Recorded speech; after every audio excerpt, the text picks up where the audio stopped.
Andy Rawll from MetalTalk, and the first question I'm going to ask you is, Laurence, do you promise to tell the truth, the whole truth, and nothing but the truth? So help you, Clapton. Promise. Excellent. So let's get started. The new album. It's your fifth album in total, if I get that right, and you took a very different approach, as far as I can see, to this album. Tell us a little bit about how the album came together. First of all, the songwriting. Songwriting is something I got influence with to do more with songs, not just guitar riff based. And I feel that songs connect with a lot of people, especially a lot of modern music coming through now, and what you hear on the radio is all song based. And my idea behind this album is if I can have the songs down like that, a bit more rocky, a bit more poppy, but with the real music of the guitar onto something. And it was recorded in Miami, so what was the background to going all the way over there? Well, I just signed a new deal to Top Stop Music, and they're based in Miami. The owner is Gregory Elias, and he produced the album.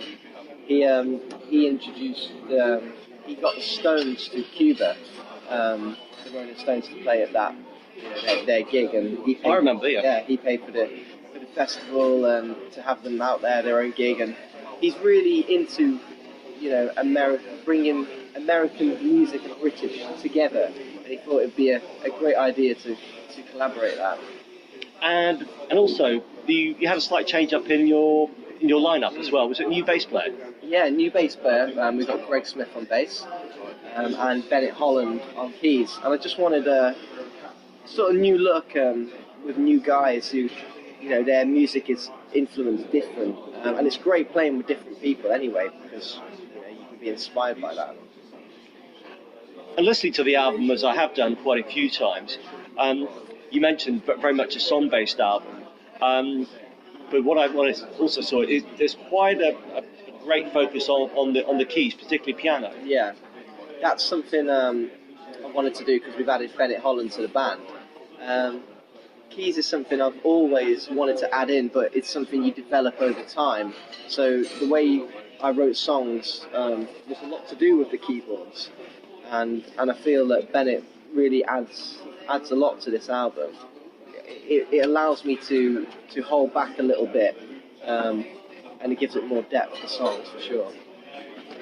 And in terms of your vocal performance, I noticed you really sort of put a lot of passion and just really stretch your vocals. Was there like a new approach to your singing that you took? Yeah, I had singing lessons. I had a vocal coach in Miami, and just the songs carry that. The song's definitely about the vocals. I feel that vocals and the lyrics connect with people more than anything. That's excellent.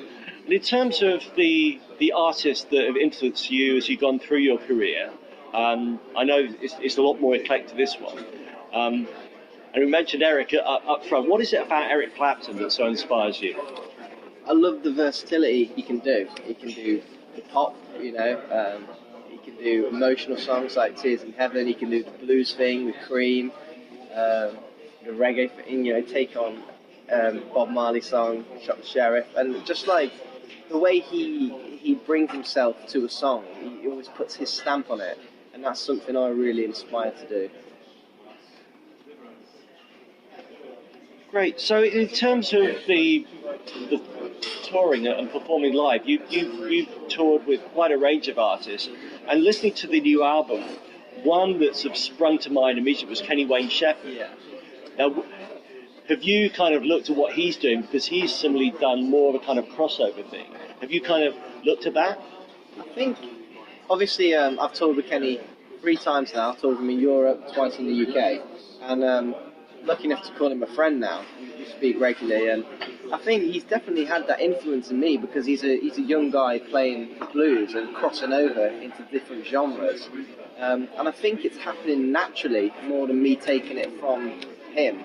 It's sort of, he's realised that it's about the songs as well that connect with people, as well as the guitar playing.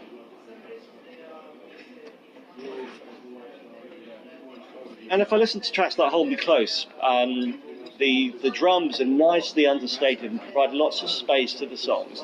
Is that just part of when you were recording it? Did did that arrangement, was that something that you came up with, or did the song just inspire it? Well, that's the great thing about Gregory. We just had like a normal drum beat through that, and he came up with this sort of idea. It's quite Phil Collins actually, because it's quite rhythmical, and it's each instrument has its own section and own part when it comes together. So we wanted all the instruments to be catchy, so people can hear it in their heads, and that's what we did on that track. What I really liked about it is it's a great song-based album, but it moves away from a lot of the almost predictable stuff you get on blues-based albums. So backing vocals, particularly on some of the songs as well. Yeah, and like I said, to do with the songs, it's about the vocals, and it's another layer to your sound with the backing vocals.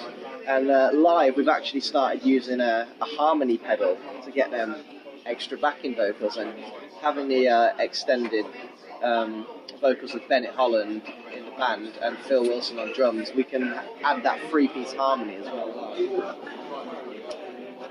And then if I look at songs like Gone Away and What Would You Do, they're kind of the more out-and-out bluesy type song, blues rock songs with screaming guitar. Yeah. Was it hard to not have more of those type of songs because that's where you can really let rip on the guitar? It was actually easier because I knew exactly what I wanted for this album, and it was to be different from my other albums. I mean, as an artist, some people say, why did you change? Why you change the direction? It's not that I'm changing it forever. I changed it because I felt like I wanted to do something with this record label giving me this opportunity, and Sony and Top Stop Music behind it. I thought it's great. A lot of my heroes have crossed over from album to album, like John Mayer, Gary Clark, Eric Clapton, even Gary Moore. But still, having that guitar-based thing is always going to be in me. You never get rid of that.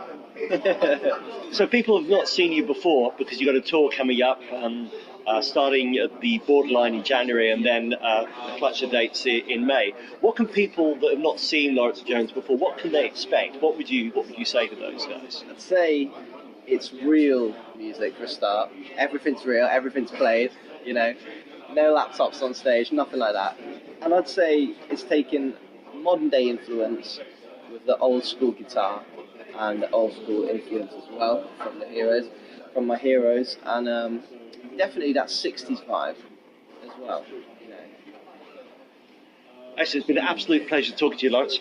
So as you're reminding everyone, the album The Truth is out on Top Stop Records on the 9th of March. Yeah. And you've got your first date at the Borderline on the 23rd of January, and then some more dates coming in May. Is there a chance of some more dates in between? No, I think we're concentrating on our tour in May in the UK, definitely. Planet Rock is really behind it. It's a Planet Rock Presents tour. But we are going to Holland in April, and Spain in April as well. And we're doing a bit in Europe and Switzerland as well before that. But leading up to the UK, we're hitting it hard in May. And any sort of longer term ambitions in the future? We've already working on festivals. We've got a lot booked, and I've got a festival in Holland with Ringo Starr and Joe Bonamassa, so that's going to be exciting. Pretty amazing. And yeah, we've got some good stuff happening, sure. Great. Again, absolute pleasure. Thanks so much. This is Andy Rawll from MetalTalk with Laurence Jones. Thank you very much. Cheers.